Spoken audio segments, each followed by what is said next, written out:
So let's look at our Pilates breathing. So when we do yoga or for relaxation, we quite often do a deep diaphragmatic belly breath, and that's a great way to breathe. It's a really great way to relax and de-stress. But for Pilates, it's not so useful because we want to be holding these muscles in. So rather than take the breath right down into the abdomen, we're looking at being much more into the rib cage and utilising the whole kind of three-dimensional space that is the ribs. So think of it like a basket or a cage, or even an umbrella around your spine. If you think of your spine as the umbrella handle and the rib cage being the actual bit that stops you getting wet, think of it actually as you inhale, think of the umbrella opening, lifting and expanding, and as you exhale, think of that umbrella closing. So for our Pilates breath, we really want to emphasize that aspect of it. So we get quite focused on the front of the body because we're most aware of this because everything we do is in front of us, but we really want to pay attention to the sides and the back area of the rib cage because there's a lot of capacity here, but it's often underutilized. So I'm going to show you a few drills just to help you get that awareness and help you get that kind of, really get the most out of your Pilates breath. So I've got a yoga strap here, but you could use a scarf or a tie or a flex band or anything. So you just gently put it around your lower rib cage area just so that you've got that sort of tactile feedback. And then just relaxing your shoulders, just lightly cross it over in front. We're going to breathe in through the nose, like you're sniffing a bouquet of flowers, and exhale through the mouth, through a pursed lip. And as you're doing that, you want no tension in your face. It's not like, so it's just like you're blowing out a single tea light, a single candle.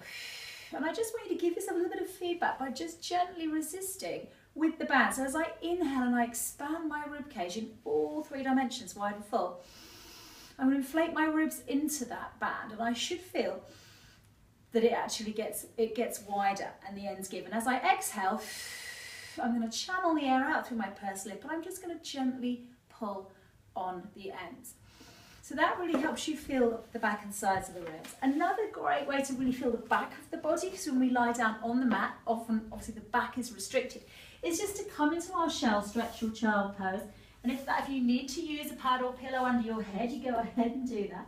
And then sitting here, just melt your seat into your feet, pull your lower ribs away from your thighs, so you're really rounding the back. And then here it's a great position to think about the breath into the back of the ribs. So breathe in and expand and inflate. You can put your hands on here like I have and really feel the rise and fall as you inhale and inflate into the back of the body and exhale, deflate, making sure that you're not letting your shoulders come up around your ears. Now another prop I like to use is soft ball or oval ball, bender ball. So you can use this really to get the lateral breath. And you can do this sitting up, you can do it lying down. I'm actually going to lie down. So lie yourself down and then just take the ball. And it's a nice idea maybe just to feel your breath before you do this drill. And then you're just going to gently place the ball between your lower ribs and your upper arm. You're just going to squash it a little bit. And then as I breathe in through my nose, I'm going to resist, I'll keep my arm still. I'm not going to let my arm move as I inflate and deflate. I'm just going to inflate and expand my ribs into that side of the ball. And don't worry if you don't feel too much going on here. You may well not, you might be thinking, is it happening? I'm not sure. So just give yourself a little bit more of a squash, a bit more pressure, a little bit more feedback to that side. And exhale and deflate. So do that 4 or 5 times. And then remove the ball and just test it.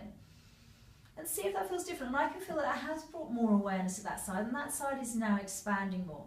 And then you do that again on the other side. So that's 3 good drills that you can do to really get that 3-dimensional breath.